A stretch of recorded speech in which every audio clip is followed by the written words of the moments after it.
Halo teman-teman semua, gimana kabar kalian? Semoga sehat-sehat terus ya teman-teman. Dan semoga juga kalian tetap semangat belajar bareng aku. Dan di video kali ini adalah soal tryout. Aku bakalan lanjutin lagi di part ke-6-nya yang ini ya teman-teman. Dan juga mungkin nih di next video itu adalah jadi tryout kita yang terakhir ya teman-teman. Dan di sini pas udah TWK-nya itu 30 teman-teman. Jadi di next video juga nggak akan ada soal TWK lagi teman-teman, karena udah cukup 30 TWK sampai ke part ini teman-teman. Jadi di next video itu hanya ada TIU dan TKP. Dan juga buat kalian yang suka nih sama video kayak gini, boleh komen di kolom komentar. Kalau misalnya banyak yang minta dibikinin seperti ini lagi, aku bakalan bikinin teman-teman. Dan juga tanpa lama-lama kita langsung aja ke videonya. Tapi sebelum ke videonya jangan lupa di subscribe dan nyalakan lonceng notifikasinya supaya kalian gak ketinggalan video terbaru dari aku. Oke, kita langsung aja ke videonya.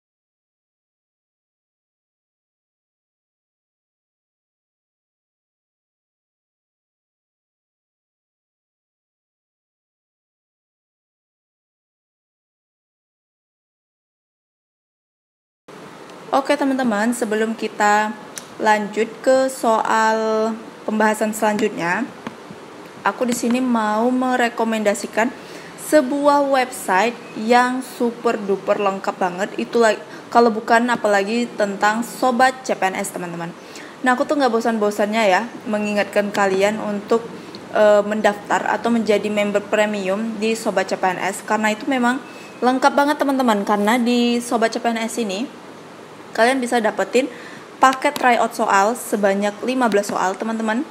Dan itu udah dilengkapi tiap soalnya dengan TKP anti radikalisme dan passing grade-nya juga, serta jumlah soalnya udah disesuaikan dengan dari Permenpan RB-nya sendiri teman-teman. Nah, ini udah disesuaikan ya. Nah, itu ada 15 tryout. Nah, ini dia. Kemudian semuanya ini bisa kalian akses kalau kalian sudah bergabung menjadi member premium.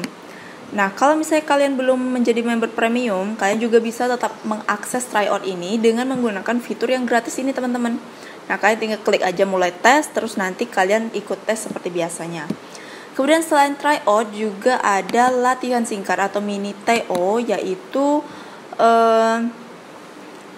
terdiri dari TWK, TIU, dan TKP. Nah, yang mini TO-nya ini itu hanya bisa diakses oleh member premium teman-teman. Jadi kalau yang gratis itu nggak bisa, hanya bisa yang tryout yang gratis tadi ya.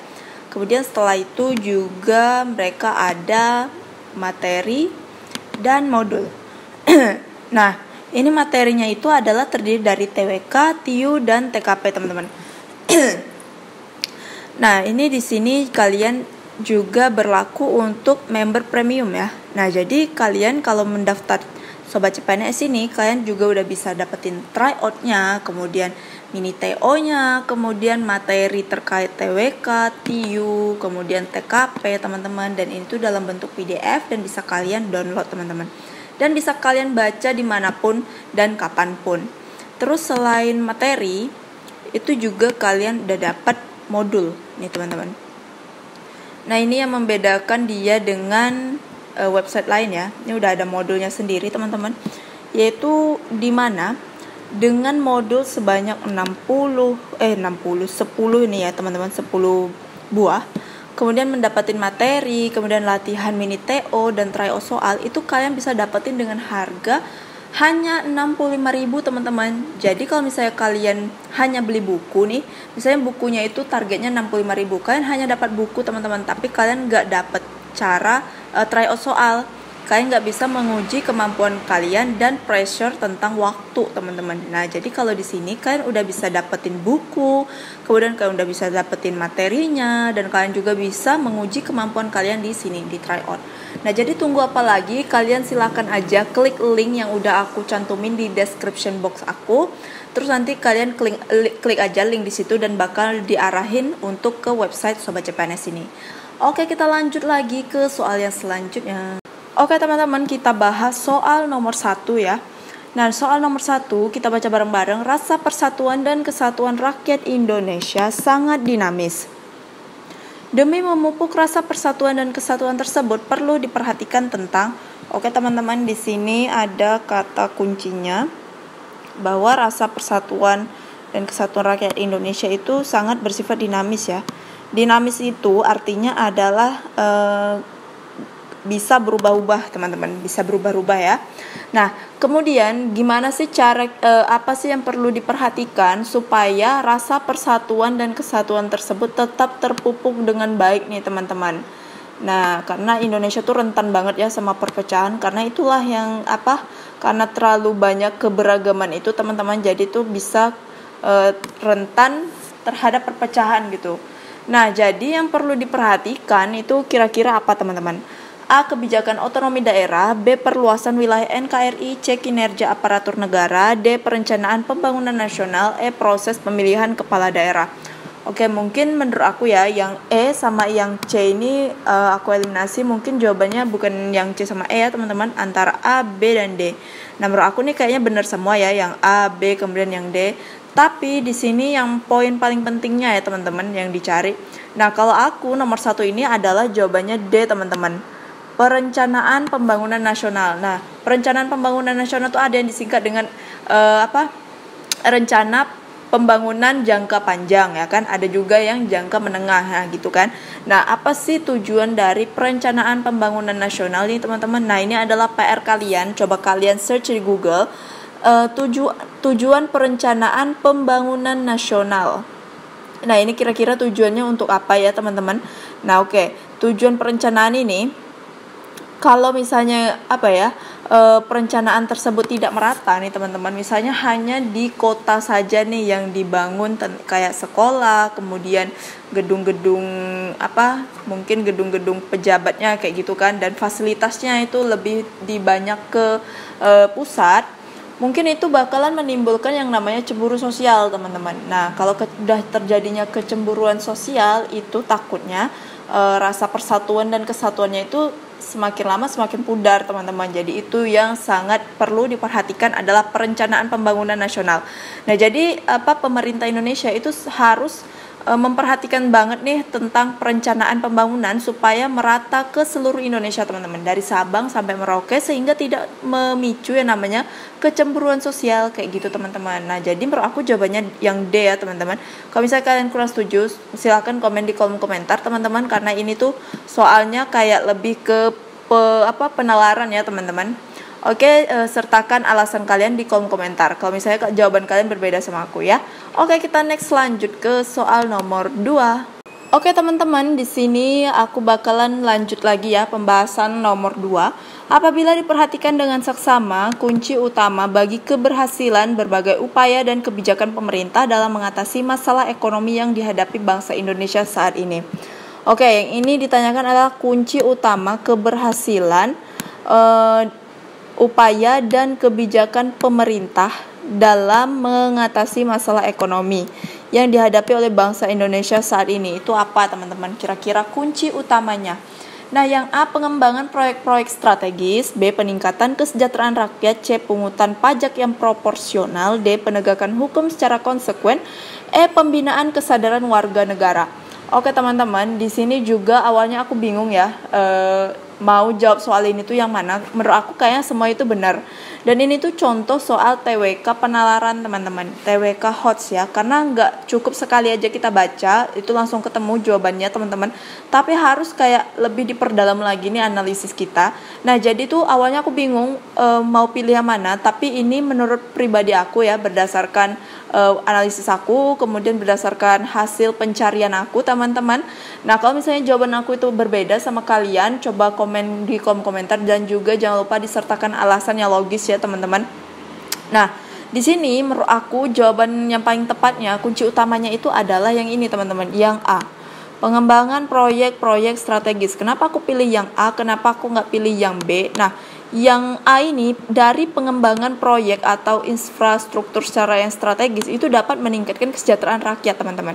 Ya kan, jadi masalah ekonomi itu juga bakalan bisa clear, kemudian masalah pengangguran juga bisa clear teman-teman dengan pembangunan si proyek atau infrastruktur tersebut teman-teman. Dan juga ini bisa melahirkan sektor-sektor ekonomi potensial yang baru nih teman-teman. Nah, jadi itu setidaknya bisa mengatasi masalah ekonomi yang dihadapi bangsa Indonesia, dan setidaknya juga bisa berkuranglah yang namanya pengangguran di Indonesia teman-teman gitu ya kan, dan juga bisa memberikan income untuk negara nih teman-teman. Nah, jadi menurut aku itu A. Kalau kalian kurang setuju, boleh nggak apa-apa komen di kolom komentar, mungkin kita bisa diskusi bareng-bareng ya.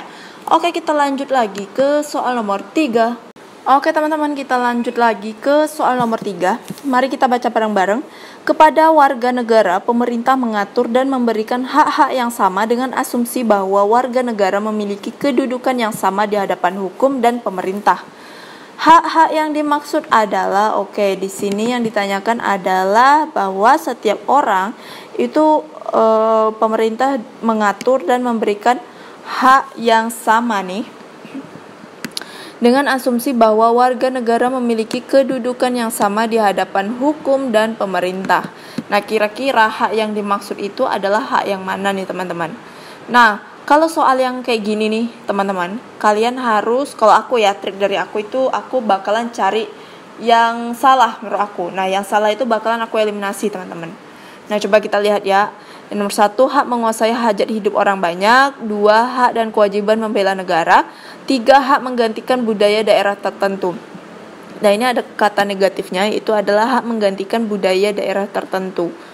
Nah, kalau misalnya di sini diterapkan hak menggantikan budaya daerah tertentu, itu kayak misalnya gini, si A berasal dari suku Jawa.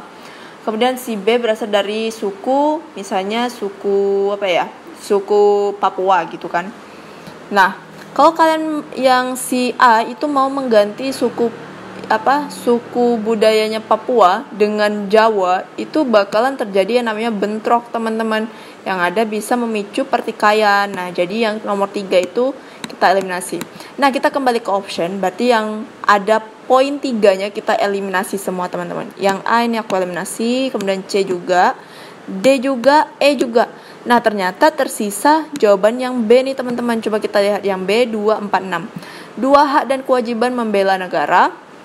Ini merupakan hak dan kewajibannya teman-teman bagi semua orang. Kemudian ini hak atas pekerjaan dan penghidupan layak. Nah, ini juga hak semua orang nih teman-teman. Kemudian hak menjalankan ibadah agama masing-masing. Nah, ini juga benar. Nah, jadi jawaban yang paling tepat adalah yang B ya teman-teman. Oke, kita lanjut lagi ke soal nomor 4. Oke teman-teman, kita lanjut lagi ke soal nomor 4.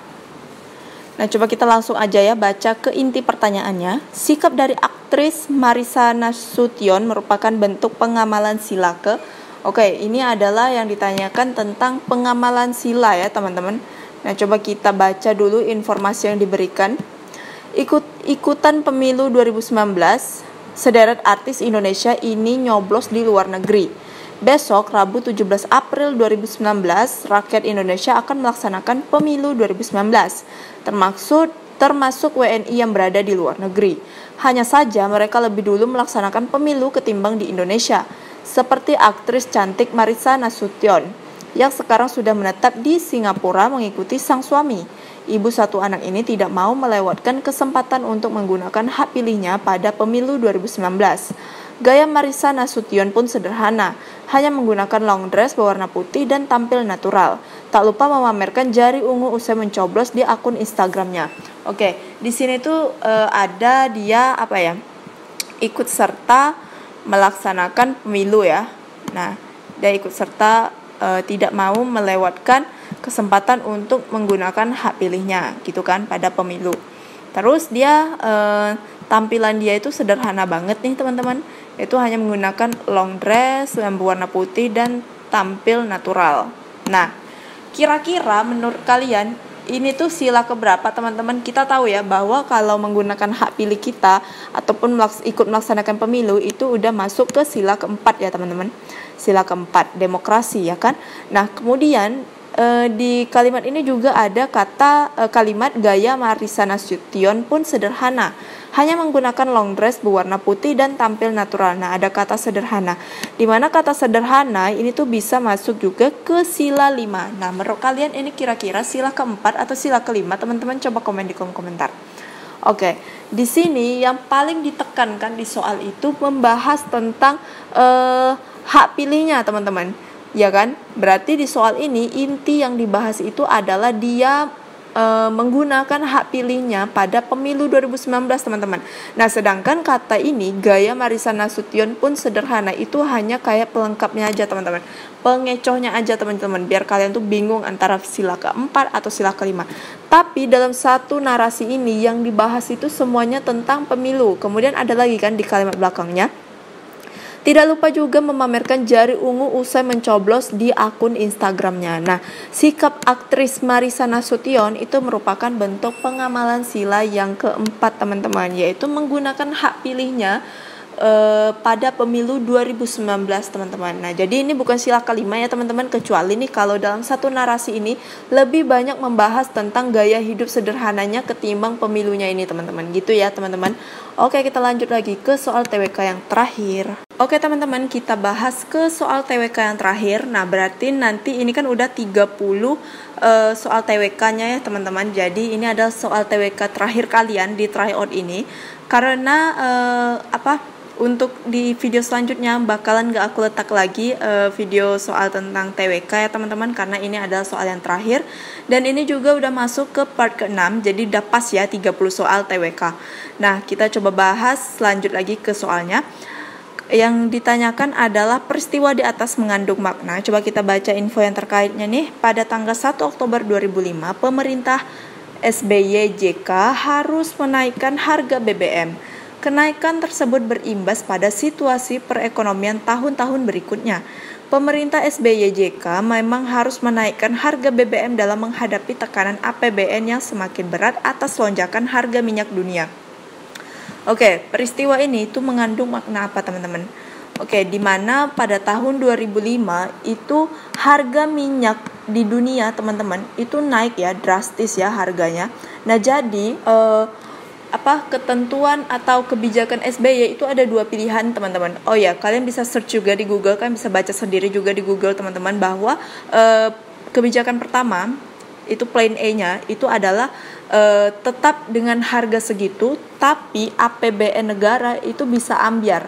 Atau dengan plan B-nya menaikkan harga BBM dengan resiko bahwa rakyat yang di bawah standar perekonomian itu bakalan sengsara teman-teman. Itu semuanya udah dipikirkan sama pemerintahan SBY ya teman-teman. Nah, kalian bisa search juga di Google, kalian bisa baca sendiri ya nantinya. Nah, ini tuh udah dipikir matang-matang sama pemerintah SBY. Nah, jadi akhirnya dia memilih plan B-nya teman-teman, yaitu poin keduanya adalah dia tetap menaikkan harga BBM untuk menyelamatkan APBN teman-teman. Ya, walaupun resiko masyarakat yang di bawah taraf standar normal perekonomian itu bakalan berdampak. Nah, jadi caranya dia bakal memberikan bantuan sosial teman-teman untuk orang-orang yang ekonominya di bawah standar. Nih gitu ya. Jadi kira-kira pemerintah SBY tersebut melakukan ini tuh maksud dan tujuannya itu apa teman-teman? Maksud dari soal itu kayak gitu ya. Nah, coba kita lihat yang option A. Presiden merupakan satu-satunya pengambil keputusan dalam pemerintah. Menurut aku yang A kurang tepat ya. Kemudian yang B, suatu negara harus menaikkan BBM untuk mengurangi APBN. Boleh lah ya, kita keep dulu. Kemudian yang C, seorang pemimpin harus berani mengambil keputusan dengan cepat dan tepat. D, pada awal jabatan sebagai presiden harus menaikkan APBN dan menaikkan harga BBM. Nih yang D juga kurang tepat. E, presiden menaikkan harga BBM untuk menambah pendapatan negara. Oke, di sini teman-teman, ini adalah soalan penalaran juga, analisis ya. Dan menurut aku ini tuh jawaban yang paling tepatnya itu adalah yang teman-teman. Nah, Presiden menaikkan harga BBM untuk menambahkan pendapatan negara. Nah, pendapatan negara ini bakalan dimasukkan ke dalam APBN, teman-teman, sehingga dapat menyelamatkan APBN. Nah, pada saat ini juga nilai rupiah waktu itu mulai turun nih, teman-teman, mulai buruk ya. Karena apa? Karena itu semua Indonesia harga minyak di dunia naik. Kemudian belum lagi utang dolar si Pertamina ke perusahaan Amerika juga, teman-teman. Nah, jadi itu kalau misalnya tidak dinaikkan harga BBM-nya, maka APBN-nya ini bakalan ambiar, teman-teman. Kalau APBN-nya ambiar, maka utang negara itu makin banyak, teman-teman, dan nilai rupiah juga bakalan anjlok. Dan ini tuh dihindarkan banget sama pemerintahan waktu zaman SBY ya. Nah, jadi tuh tujuannya tersebut mengandung makna apa si SBY ini menaikkan harga BBM? Itu adalah untuk menambah ini, teman-teman, pendapatan negara. Nah, pendapatan negara itu bakalan dimasukkan ke dalam APBN sehingga APBN tersebut dapat diselamatkan, teman-teman. Nah, gitu ya. Oke, kita lanjut lagi ke soal nomor 6. Oke, teman-teman, kita bahas soal nomor 6. Nah, ini adalah soal analitik ya. 5 orang penjahit menghitung hasil jahitannya dalam 1 hari. Danu menghasilkan jumlah produksi lebih banyak dari Dana, tetapi tidak melebihi hasil produksi Fania. Hasil produksi sama dengan hasil produksi Dana dan melebihi Dani produksi Devi. Siapa ya yang hasil jahitannya paling banyak? Oke, di sini kalimatnya kayak berbelit gitu ya, teman-teman, tapi tenang. Ini tuh soalnya gampang ya. Oke, di sini kita tulis dulu nih bahwa Danu itu menghasilkan jumlah produksi yang lebih banyak daripada Dana. Nah, aku bakalan tulis kayak gini, teman-teman. Danu itu aku singkatkan dengan DU ya. Nah, Danu itu lebih banyak. Kalau lebih banyak, maka lambangnya kayak gini, teman-teman. Ini kan artinya lebih besar kan, atau lebih banyak ya kan. Nah, ini lebih besar atau lebih banyak dari Dana. Nah, Dana ini aku singkatkan jadi DA. Kemudian kita lanjut, tetapi tidak melebihi hasil produksi Fania. Nah, ini ada kata tidak melebihi hasil. Berarti si Danu itu hasil produksinya kurang dari Fania ya, teman-teman. Berarti aku bisa tuliskan di sini, Danu itu kurang dari produksi Fania.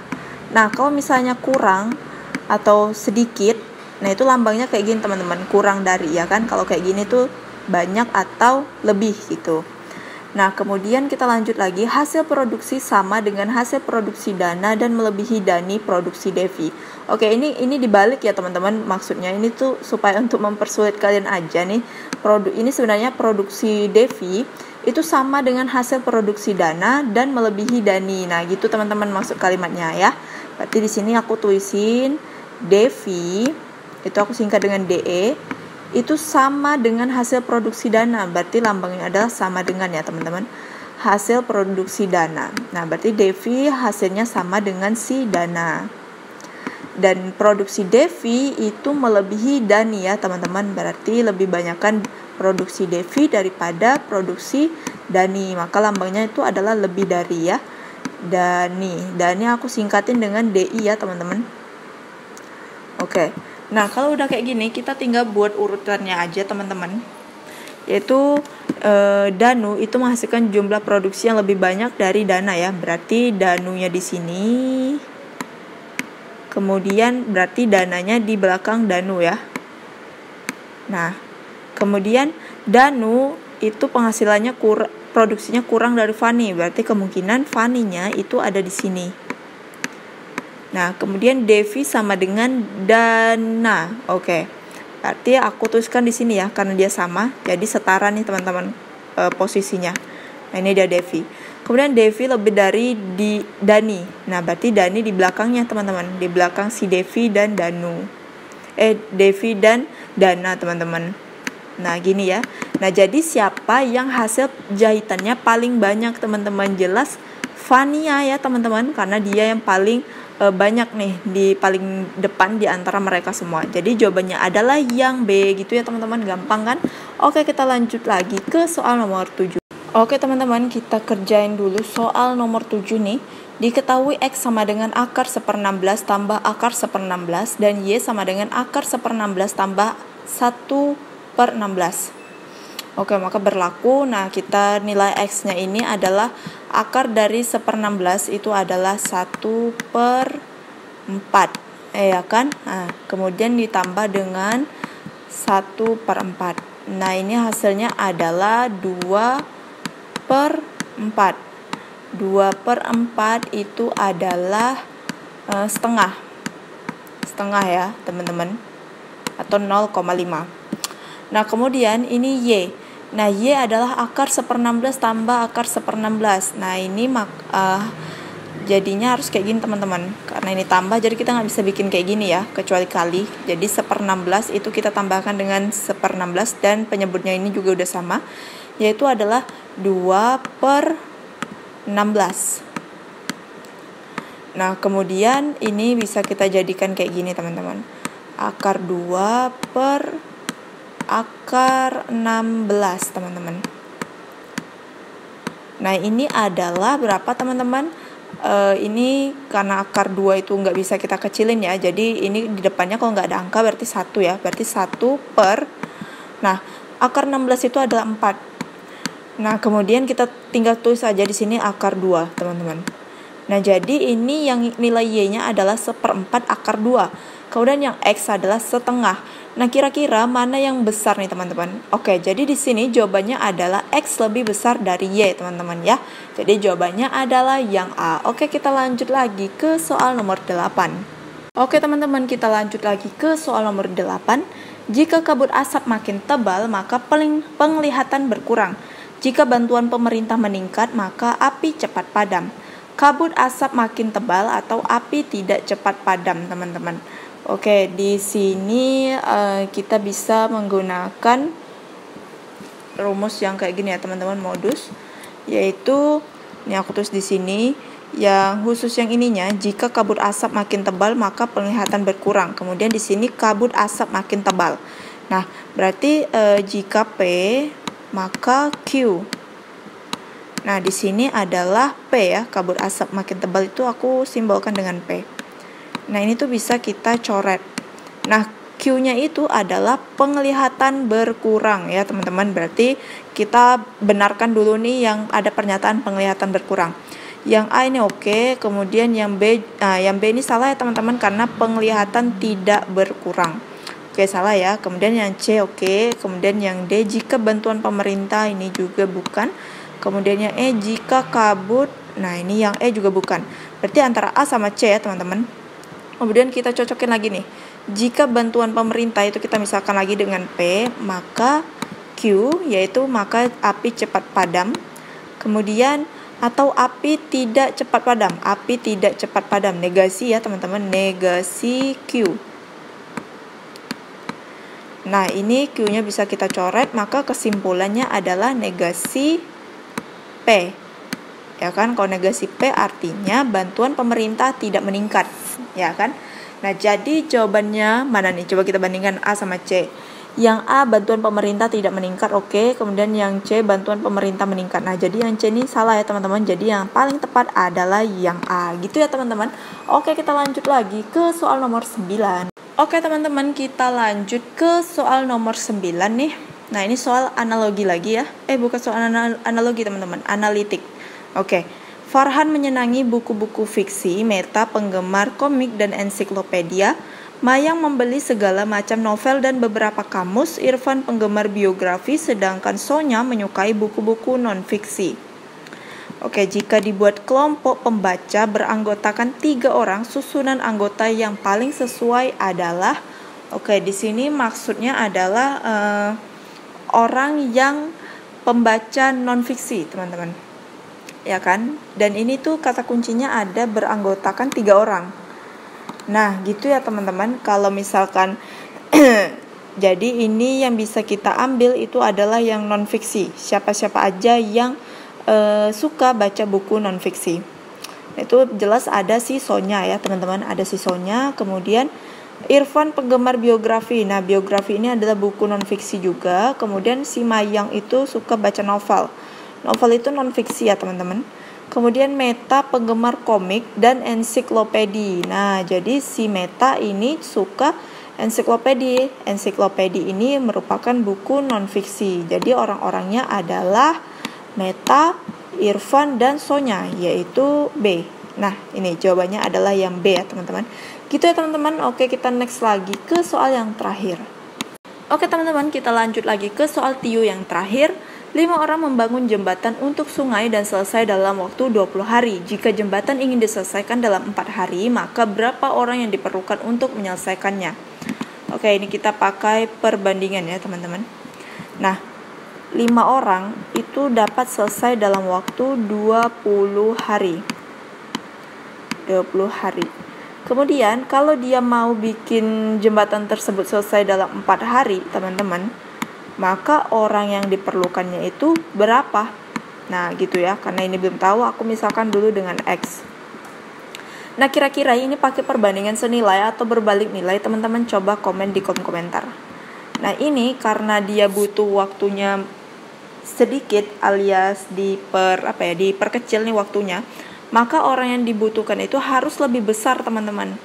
Berarti ini fix menggunakan perbandingan berbalik nilai ya teman-teman. Jadi di sini kita balik aja X per 5. Kemudian sama dengan, ini juga kita balik ya, 20 per 4 teman-teman. Nah 20 bagi 4 adalah 5. Kemudian yang ini kita kalikan aja, 5 kali 5 adalah 25. Nah jadi orang yang diperlukan untuk membangun jembatan selama 4 hari adalah 25 orang. Nah, gitu ya teman-teman.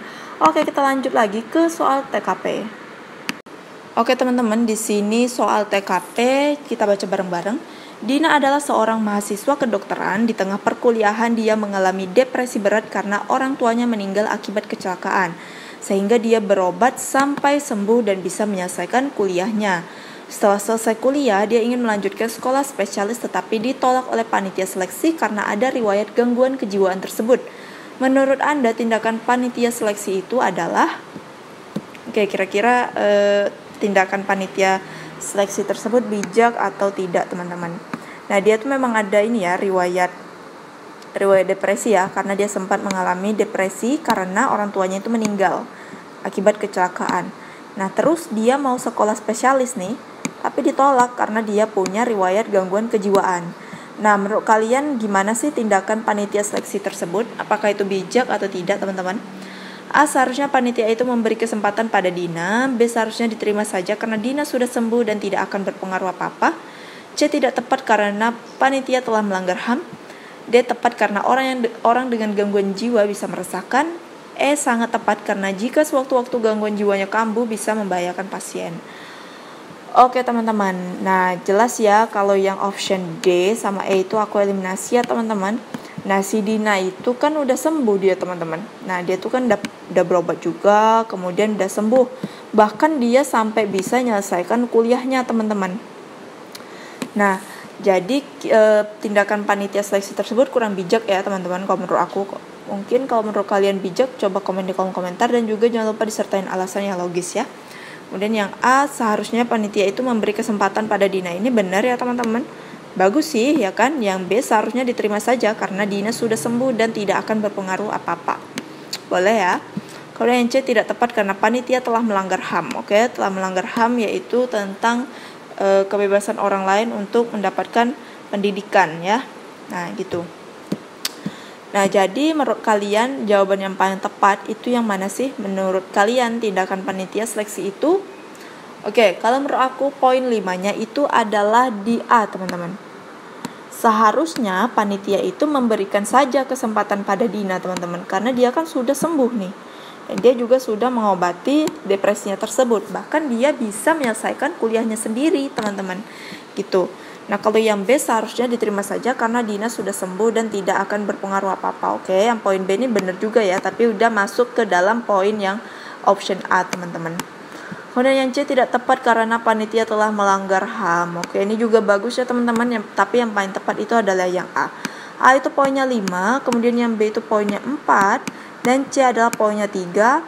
Kemudian yang poinnya 2 itu ada di mana, teman-teman? mungkin di D ya, dan poin satunya itu ada di E. Nah gitu ya teman-teman. Oke, kita lanjut lagi ke soal nomor 12. Oke teman-teman, kita masuk ke soal nomor 12, yaitu suatu hari Anda berlibur ke kampung sahabat Anda yang berbeda latar belakang agama dan budaya dengan Anda. Sahabat Anda mengajak mampir ke salah satu warung makan di kampungnya. Ia memesan daging anjing bakar yang merupakan makanan kesukaannya, tetapi terlarang bagi Anda. Sikap Anda, ini mungkin dia dilarang oleh agamanya ya teman-teman. Kalian dilarang sama agama kalian, gak boleh makan daging anjing ya. Berarti di sini dia berbeda agama nih teman-teman. Nah, kata kuncinya itu adalah terlarang bagi kalian. Terus teman kalian tuh pesan daging anjing bakar. Jadi sikap kalian tuh harus gimana teman-teman? Yang A, ikut memakan daging itu sebagai wujud toleransi beragama. Ini kurang tepat ya teman-teman. Toleransi beragama itu sangat diperlukan ya, tapi tidak harus sampai melanggar peraturan dari agama kalian sendiri teman-teman. Nah, jadi yang A ini kurang tepat ya. Wujud toleransi agama itu gak harus mencicipi makanan sahabat kalian, tapi bisa juga dengan saling menghormati, kemudian tidak mengganggu di saat mereka ibadah, seperti itu ya toleransi beragama. Jadi yang A kurang tepat. Yang B tidak memakannya, kemudian mengajaknya berbincang tentang apa keistimewaan daging anjing. Oke, ini kita keep dulu. Kemudian yang C, tidak memakannya, kemudian menanyakan hal lain tentang adat dan kebudayaan di kampungnya agar lebih memahami. Oke, ini benar juga ya. Yang D, tidak ikut memakannya serta tidak berkomentar agar sahabat Anda tidak tersinggung. Oke, boleh juga. Kemudian yang E, ikut mencicipinya sebagai wujud penghargaan dan pengamalan Bhinneka Tunggal Ika. Nah, yang E ini juga sama seperti yang A yang gak aku pilih. Aku eliminasi, berarti tersisa 3 option, itu B, C, dan D. Nah, menurut kalian yang paling tepat nih menggambarkan situasi ini gimana teman-teman? Oke, di sini tuh ada kata kalian tuh lagi liburan nih ke kampung sahabat kalian yang berbeda latar belakang agama dan budaya kayak gitu teman-teman. Nah, terus kalian tuh tiba-tiba diajak ke warung makan nih. Teman kalian tuh mesan daging anjing ya kan? Terus ternyata daging anjing itu dilarang sama agama kalian. Sikap kalian pastinya tidak mau makan ya, itu ya. Nah, tidak mau makan nih benar semuanya. Tapi setelah itu apa sih yang harus kalian lakukan gitu teman-teman? Oke, kalau menurut aku yang paling tepat itu adalah yang C, poin 5-nya teman-teman. Tidak memakannya, kemudian menanyakan hal lain tentang adat dan kebudayaan di kampungnya agar lebih memahami. Nah, daripada kita menanyakan tentang keistimewaan daging anjing ataupun hanya diam diri saja, itu lebih baik kita bertanya tentang adat di daerah kampungnya teman-teman. Nah, supaya kita lebih tahu lagi nih, wow ternyata tuh ada loh keistimewaan di daerah tempat dia, ternyata ada yang ada di tempat dia tapi nggak ada di tempat kita, kayak gitu ya teman-teman. Jadi yang C itu lebih bagus poinnya daripada yang B dan D. Jadi yang C itu poinnya 5. Kemudian yang poin 4-nya itu mungkin di D kali ya. Ini poin 4-nya. Kemudian yang B itu adalah poin 3. Dan poin 2-nya itu adalah E. Serta poin 1-nya adalah yang A teman-teman. Gitu ya teman-teman. Oke, kita lanjut lagi ke soal nomor 13. Oke teman-teman, kita lanjut lagi ke soal nomor 13. Anda adalah orang yang kurang mendukung apabila perempuan menduduki posisi strategis di sektor publik. Alasannya karena internalisasi nilai sejak Anda remaja sampai sekarang. Namun, pimpinan pusat mengangkat rekan kerja perempuan Anda sebagai kepala biro. Sikap Anda, ini sikap kita ya yang ditanyakan ya. Kalian tuh kurang mendukung tuh kalau perempuan tuh menduduki posisi tertinggi di suatu sektor publik. Alasannya tuh ya karena internalisasi kalian sejak kalian remaja sampai sekarang. Jadi tuh kayak di pikiran bawah sadar kalian itu bahwa yang cocok memimpin itu hanyalah laki-laki bukan perempuan. Nah, tapi tiba-tiba pimpinan pusat itu mengangkat rekan kerja kalian yang perempuan itu sebagai kepala biro yang baru. Nah, maka sikap kalian dalam menanggapi hal ini itu kayak gimana teman-teman? Nah, yang A itu adalah mempertanyakan alasan pimpinan pusat memilih rekan perempuan Anda dan menyarankan agar mendahulukan laki-laki. B, biasa saja dan berusaha untuk fokus pada tugas dan pekerjaan yang dimandatkan pada Anda. C, sedikit kecewa dan menyayangkan atas pengangkatan posisi kepala biro itu. D, meminta rekan Anda yang lain untuk menguji ketahanan mental dan keahlian kepemimpinan kepala biro baru karena biasanya perempuan bersikap emosional dalam pengambilan keputusan. Anda berusaha untuk patuh dan menerima keputusan ini meski dalam hati Anda kecewa karena posisi strategis sebaiknya diberikan kepada laki-laki dalam rangka pengambilan keputusan efektif yang solutif. Oke, jadi di sini menurut aku jawaban yang paling tepatnya ya. Tapi aku bakal eliminasi dulu yang jawaban yang tidak memungkinkan. Mungkin yang C ya. Sedikit kecewa dan menyayangkan atas pengangkatan posisi kepala biro tersebut. Oke, kalian sebenarnya boleh kecewa, tapi ini kan berarti kalian gak mematuhi keputusan pemimpin. Lagi pula apa salahnya perempuan menjadi pemimpin gitu kan. Bahkan presiden kita sendiri itu juga perempuan dulunya. Yang presiden kita Megawati itu kan perempuan kan teman-teman. Jadi menurut aku tuh gak ada masalah sih kalau perempuan harus memimpin negara ataupun posisi tertinggi di suatu sektor publik ya kan. Ini kan hanya karena internalisasi kalian aja sejak remaja sampai sekarang gitu ya. Sebenarnya tidak ada yang salah teman-teman. Jadi yang C ini aku kurang setuju. Kemudian yang A nih juga aku kurang setuju juga teman-teman. Atau ada teman-teman yang setuju sama A atau C ini teman-teman, coba komen di kolom komentar. Kemudian yang aku kurang setuju lagi itu adalah yang D, yaitu meminta rekan Anda yang lain untuk menguji ketahanan mental dan kelihatan kepemimpinan kepala biro baru. Ini tuh jadi kayak lebih ke pelonco-peloncoan teman-teman ya kan. Jadi takutnya nanti ke depannya itu malah kayak mengarah ke tindakan bully ya teman-teman. Jadi yang D ini aku kurang setuju juga sih. Oke, jadi antara B sama E. Nah, tapi di sini menurut aku yang option yang paling baik itu adalah yang B teman-teman. Biasa saja dan berusaha untuk fokus pada tugas dan pekerjaan yang dimandatkan pada Anda. Sedangkan yang E, berusaha untuk patuh dan menerima keputusan ini meski dalam hati Anda kecewa karena posisi strategis. Berarti dia masih belum menerima sepenuhnya keputusan dari atasan teman-teman gitu kan. Jadi masih ada protes gitulah, tapi karena dia takut mungkin untuk mengungkapkannya, jadi ya disimpan aja di dalam hati gitu teman-teman. Sedangkan yang B itu ya biasa aja gitu kan, mau dia perempuan, laki-laki yang memimpin itu ya terserah, biasa aja kayak gitulah pokoknya ya. Dan tetap berusaha untuk fokus pada pekerjaan atau tugas yang sudah dimandatkan. Nah ini ya, jadi jawaban yang paling tepat itu adalah poin yang B, itu ada 5, kemudian yang E itu 4 ya kemungkinan. Kemudian yang 3-nya itu mungkin C ya. Oke, 2D dan 1-nya A. Oke gitu ya teman-teman. Oke, kita next lanjut ke soal nomor 14. Oke teman-teman, kita lanjut lagi ke nomor 14 nih. Dalam suatu kejadian kecelakaan kapal laut yang sangat parah karena memakan banyak korban jiwa, ternyata Anda menjadi satu-satunya korban yang berhasil selamat dari kecelakaan itu dengan luka trauma dan fisik yang cukup parah. Setelah beberapa bulan, Anda berhasil sembuh secara fisik namun meninggalkan bekas trauma psikis yang mendalam. Lalu Anda sebagai ASN diberikan sebuah tugas penting keluar daerah yang dimana hanya bisa dilalui dengan naik kapal laut. Apakah yang Anda lakukan? Oke, kalian sebagai ASN ya, terus dikasih tugas nih untuk keluar daerah, tapi hanya bisa dilalui dengan kapal laut. Sedangkan kalian tuh masih punya trauma ya, trauma naik kapal laut akibat kecelakaan yang lalu sampai kalian luka parah ya. Nah jadi kalau misalnya kalian di posisi kayak gini, kira-kira kalian menerima atau tidak teman-teman? Menerima ya. Nah jadi kalian harus menerima juga nih tugas dari atasan tersebut. Nah coba kita lihat yang A, menyelesaikan tugas dengan penuh tanggung jawab dan sepenuh hati.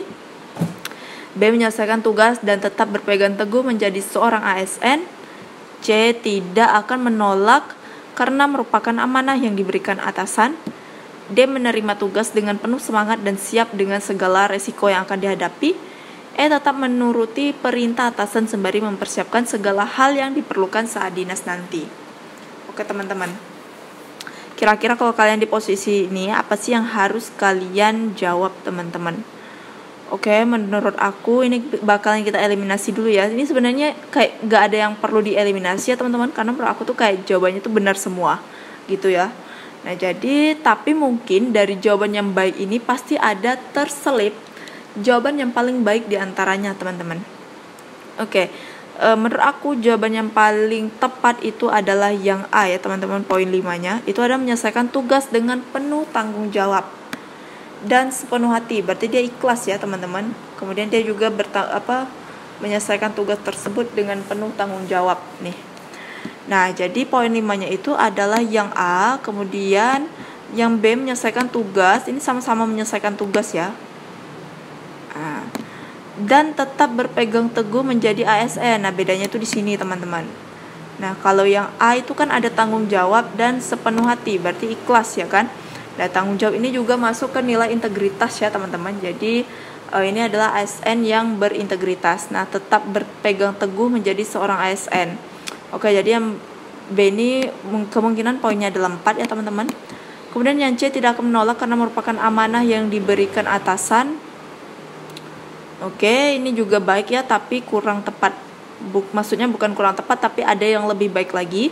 Kemudian yang D menerima tugas dengan penuh semangat dan siap dengan segala risiko yang akan dihadapi. Oke, yang E tetap menuruti perintah atasan sembari mempersiapkan segala hal yang diperlukan saat dinas nanti. Oke, teman-teman, jadi poin yang paling tinggi itu adalah yang A ya. Karena di sini tercantum nilai integritas, teman-teman. Oke, gitu ya. Jadi kita lanjut lagi ke soal nomor 15. Oke, teman-teman, di sini kita ke soal yang terakhir nih, teman-teman. Coba kita baca bareng-bareng. Anda adalah seorang analis kepegawaian ahli pertama di instansi A.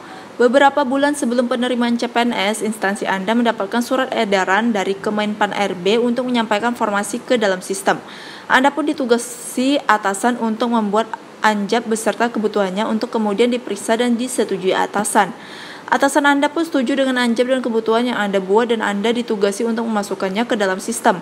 Beberapa bulan sebelum pembukaan CPNS, instansi terkait mengirimkan kuota resminya kepada Anda dan Anda menyimpannya di flash disk. Di sisi lain, Anda memiliki kakak dan adik kandung yang sangat ingin menjadi CPNS. Mereka pun menanyai Anda terkait pembukaan CPNS. Sikap kalian? Oke, ini yang ditanya sikap kita ya, teman-teman. Nih, di sini kalian tuh sebagai seorang ASN ya, analis kepegawaian. Terus kalian itu yang kalian udah tahu nih, kalian yang dikirimin oleh kuota resminya ya, dan kalian simpan di flash disk kalian. Ternyata kalian tuh punya kakak dan adik kandung yang sangat ingin menjadi PNS. Kemudian tuh mereka nanya tuh terkait pembukaan CPNS. Nah, kira-kira sikap kalian itu gimana, teman-teman? A. Memberitahukannya secara detail dan Anda menyuruh mereka membuat broadcast di medsos untuk disebarluaskan. Ini kurang tepat ya, teman-teman. Jadi ini kayak membuka informasi sebelum website resminya gitu, teman-teman. Jadi yang A itu kurang setuju aku. Kemudian yang B memberitahukannya hanya sebatas garis besarnya saja. C. Tidak memberitahukannya sama sekali karena akan melanggar kode etik ASN. D. Menyarankan untuk terus memantau website instansi terkait dan bukan wewenang Anda memberitahukannya. E. Menyuruhnya untuk membuka file tersebut dan meminta jangan disebarkan luas informasi tersebut. Nah, yang E juga bukan ya. Kemudian yang B memberitahukannya, ini juga bisa aku eliminasi, teman-teman, yang B, karena dia ada tetap memberitahukannya ya. Padahal itu bukan wewenang dia untuk memberitahukannya tersebut, teman-teman. C. Tidak memberitahukannya sama sekali. Oke, ini benar. Kemudian yang D menyarankan untuk terus memantau website. Oke, benar. Nah, jadi menurut aku poin 5-nya itu ada di D, teman-teman. Nah, menyarankan untuk terus memantau website, dengan kata lain dia tidak mau memberitahukan ya kan, karena bukan wewenang dia, teman-teman. Dan solusinya ya kakak atau adiknya itu terus aja pantau website instansi tersebut, teman-teman, terkait pembukaan CPNS gitu ya. Jadi jawaban yang paling tepat itu ada D dan poinnya itu 5. Kemudian yang C itu poinnya 4, kemudian yang B poinnya 3, E itu poinnya 2, dan A poinnya 1. Oke, gitu ya, teman-teman. Coba komen di kolom komentar kalau misalnya jawaban kita ada yang beda. Oke, teman-teman, segitu dulu soal-soal tryout dari aku. Semoga ini tuh bisa membantu kalian ya dalam mempersiapkan CPNS di tahun 2021 ini, dan semoga kalian dilancarkan untuk mendapatkan NIP di tahun ini. Dan juga buat kalian yang suka sama video ini, boleh di-like dan di-share ke semua sosial media yang kalian punya, supaya teman-teman kalian juga bisa belajar bareng aku. Oke, teman-teman, kalau misalnya kalian mau ada request video terbaru lagi, boleh komen di kolom komentar ataupun DM di Instagram aku di sini, teman-teman. Oke, segitu dulu dari aku. See you next video. Bye bye.